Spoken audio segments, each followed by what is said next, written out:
My name is Jennifer, a 32-year-old professional. My husband Donnie is 30 and also employed. We got married 2 years ago. Donnie might seem a bit unreliable at times, but he's a kind-hearted person and quite capable of managing the household chores. I'm a career-driven woman, finding fulfillment in my work and the achievements it brings. I work in the New York metropolitan area, a place where hard work is recognized and rewarded. However, the possibility of relocations looms and there is no established policy for maternity or parental leave. Many female employees tend to resign upon marriage or starting a family. Initially, I also preferred my career over domestic life and had no plans of getting married. When Donnie proposed, expressing his desire to marry me, I initially turned him down. I love my job, I said. I'm a section chief now, but I want to climb higher. I can't picture settling down or having kids. However, Donnie understood my ambitions and promised we would share the housework and not have children. His understanding nature eventually won me over, and I agreed to marry him. Although we both work and sometimes don't divide the chores exactly as planned, we support each other and manage pretty well. We face some annoying comments from my in-laws like, "You should prioritize your home over your work," or "Aren't you going to have kids?" But it's not too troublesome since Donnie always stands up for me. Living with Donnie has been a pleasant experience, and I've come to appreciate the beauty of married life. Then one day, my supervisor, the department manager, called me in to discuss a potential transfer to a branch office. He said, "What do you think? The position is at a regional branch, but you'll be back at headquarters after 2 years.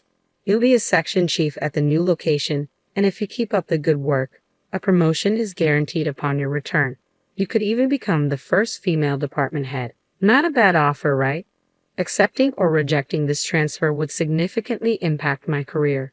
In our company, everyone who has advanced to department manager or higher has undergone a transfer. Refusing could mean staying at the section chief level with the risk of demotion or being moved to an irrelevant position. Before marriage, I would have jumped at this opportunity without hesitation. But now, as a married woman, I felt a bit restrained. I told my department manager, "Thank you for considering me. Personally, I would like to view this positively. However, since it involves a transfer, I need to discuss it with my husband. Could I get back to you after that?" He replied, "Oh, right, you're married. You can choose between going alone or moving with your family.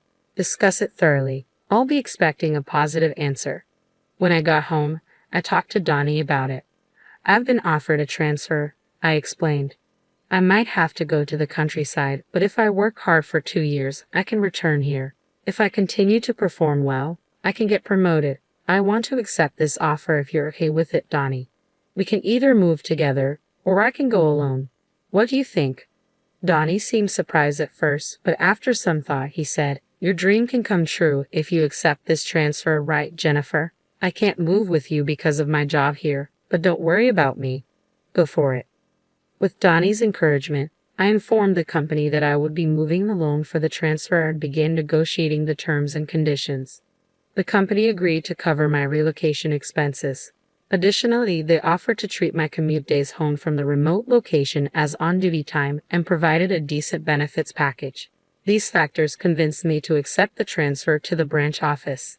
After receiving the official transfer order, I made the decision to relocate to the countryside. I found out I could rent a company apartment at a reasonable price, so that's where I opted to live. On the day of the move, the movers had already transported my belongings, and my husband came to see me off at the station. "Thanks for seeing me off. I'll keep in touch regularly and try to come home as often as I can." "Yeah, I'll be waiting. Just because you're working remotely, don't overdo it." "Same goes for you. It's time to go. Take care." "Okay, I'm heading out." And so, my journey as a remote employee began. I had initially planned to return home during extended holidays and quieter periods, but trouble soon arose at the branch office shortly after my transfer. I can't take orders from a woman. I don't trust someone who just appeared out of nowhere. I encountered resistance from the local employees who refused to acknowledge my authority. Baseless rumors circulated about me, my directives were ignored, and even my phone calls went unanswered. In the midst of this, a serious mistake occurred in a project that one of my subordinates had been overseeing, deliberately excluding me from the process. The subordinate responsible was visibly shaken. Naturally, as their supervisor, I took full responsibility. I found myself consumed with rectifying the issue, offering apologies, not only to regain lost ground, but also to mend relations with my team. Witnessing my challenges, my supervisor offered some guidance. I've been through a transfer myself, so I understand what you're going through. It might feel unjust, but you can't simply impose your authority here. Effective communication, empathy, and building relationships laterally are key. Taking my supervisor's words to heart, I focus on forging horizontal connections by spending more time with everyone at the branch. Despite not initially being part of the neighborhood association, I discovered that the company's rental housing fell under its umbrella, prompting me to join. Before I realized it, I found myself struggling to carve out personal time and often unable to return to my home, where my husband patiently awaited my return. I kept in touch with my husband, but after a few months of remote work, it became increasingly difficult to reach him at night via phone or text. "I'm stuck at the office late every day. It's chaos," he'd explain. Exhausted, I often found myself drifting off to sleep. His explanations seemed plausible, and amidst my own busy schedule, I didn't think much of it, focusing my energy on my work. Even during a rare slow period, when I decided to return to our home in New York on short notice, I couldn't reach him. So, I abruptly left my remote location and headed home. Upon opening the door, a strange feeling enveloped me. A woman I didn't recognize dashed to greet me, saying, "Justin, welcome back. If only I'd known you were coming home early, I would have prepared." The woman and I stood frozen, staring at each other in disbelief. Eventually, she broke the silence. "May I ask who you are? And who might you be?" "This is my home," I replied firmly. "There must be some misunderstanding. I live in this house," she insisted.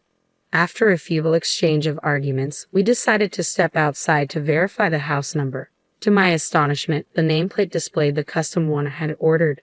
"The key fits, and the nameplate is correct. This is my house. I'm going in," I declared. "Wait, what are you doing?" "Stop," she protested. Ignoring her protests, I pushed past and entered the house. Once inside, I immediately noticed the drastic changes. New curtains, different furniture, a complete overhaul of the interiors. In the living room, a framed photo captured my husband and the woman at a theme park. The kitchen held mugs unfamiliar to me, while the bathroom revealed strange toothbrushes and skincare products. Even the shower boasted women's shampoo and conditioner. As I inspected further, the bed linen sported a design I didn't recognize, and the wardrobe held only the woman's clothes, with none of mine in sight. My husband's belongings were tucked away in a room at the back of the house, as if the woman had seamlessly moved in and taken over while I stood there in shock. I swung the front door open. "I'm back. Lola, did you invite a friend over?" I asked. "Justin, thank goodness you're here. This woman just walked in like she owns the place," Lola exclaimed. The man the woman referred to as Justin was undoubtedly my husband. Catching sight of me, he looked taken aback. "What are you doing here?" he asked. "Donnie, since when did you go by Justin? Can you explain what's happening?" I confronted him. "What are you talking about? This is Justin, isn't it, Justin?" he replied hesitantly. "Well, you see, caught between us, my husband appeared flustered. "Lola, this man's real name is Donnie. Isn't that what's on your driver's license?" "And I'm Donnie's wife, Jennifer," I interjected. "That's not true. He told me he was divorced," Lola retorted.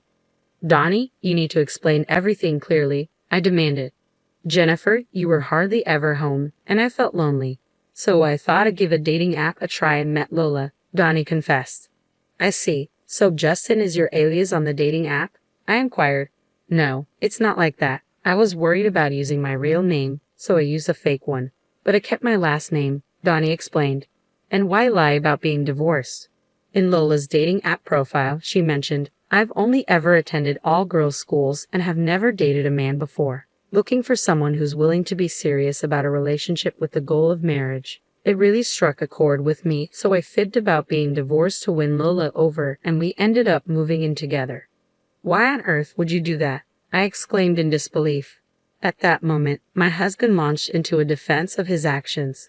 "It's because you're always away for work. It's only natural for a man to crave companionship.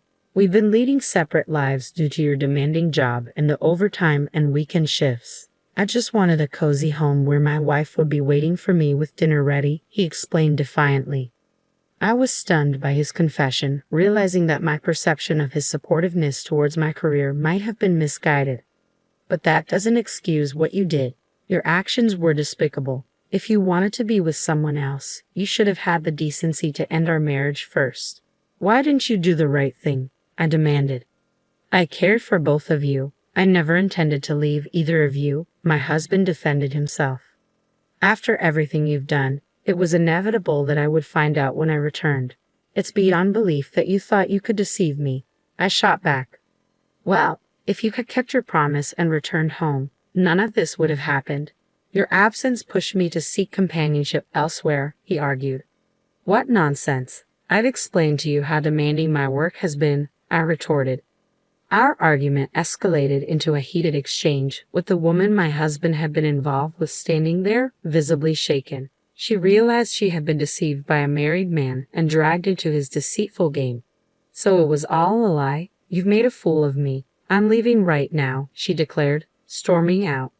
Lola, please, just hear me out, my husband pleaded as he attempted to halt the other woman, who was hastily packing her belongings.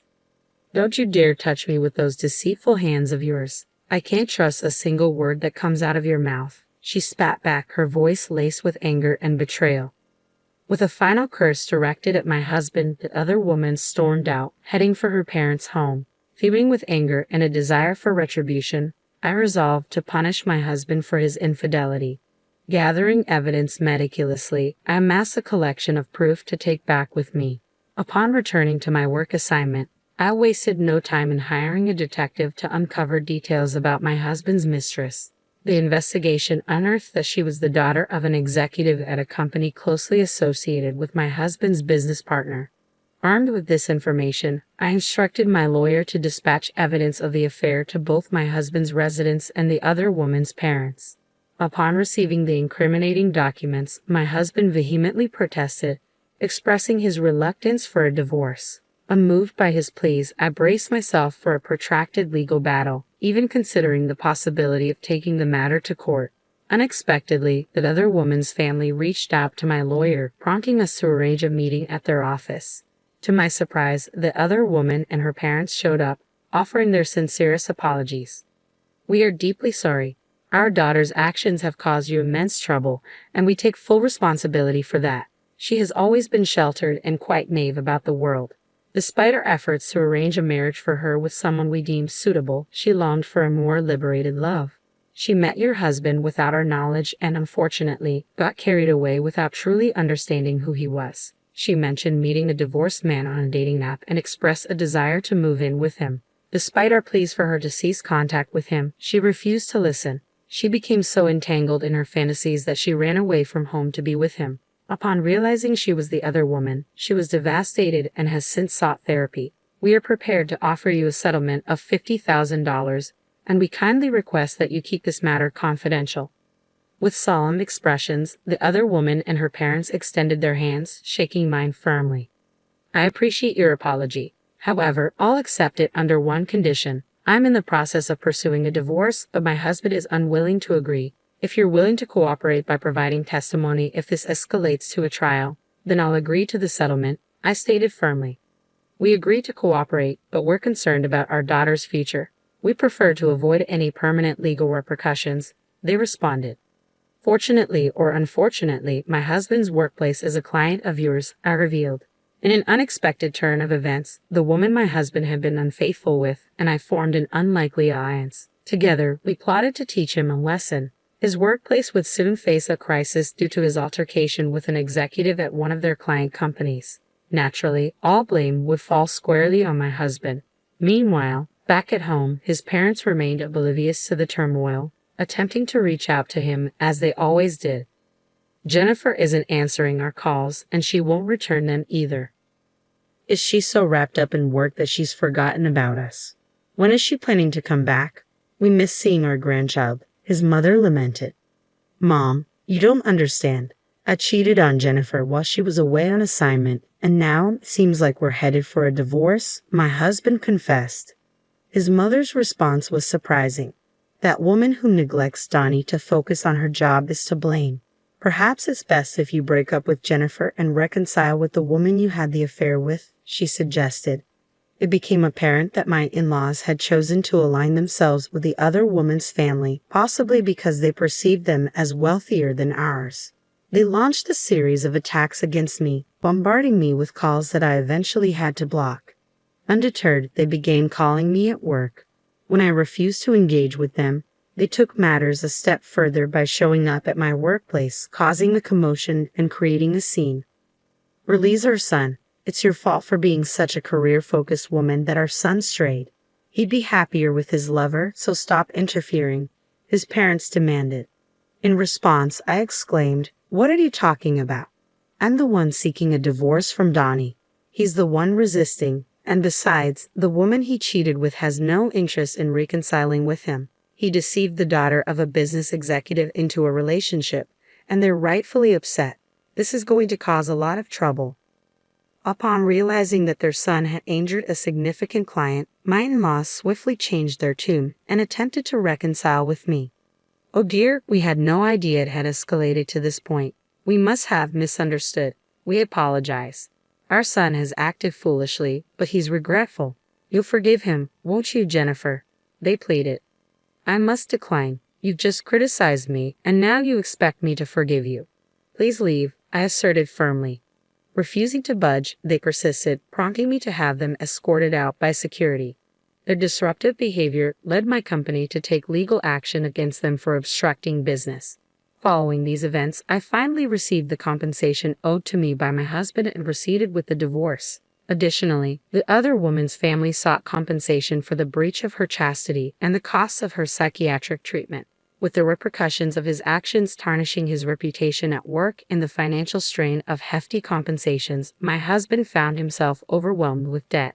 Unable to afford to resign, he found himself trapped in a difficult situation. After 2 years of being away on assignment, things had finally calmed down. As I prepared to return to the main office, I reflected on my journey. Successfully completing my assignment had been a significant achievement, leading to my promotion to department manager. It dawned on me that had I not taken on this assignment, I might still be stuck in a loveless marriage. Yet deep down, I knew that a man like him would have strayed sooner or later, and conflict with his parents would have been inevitable.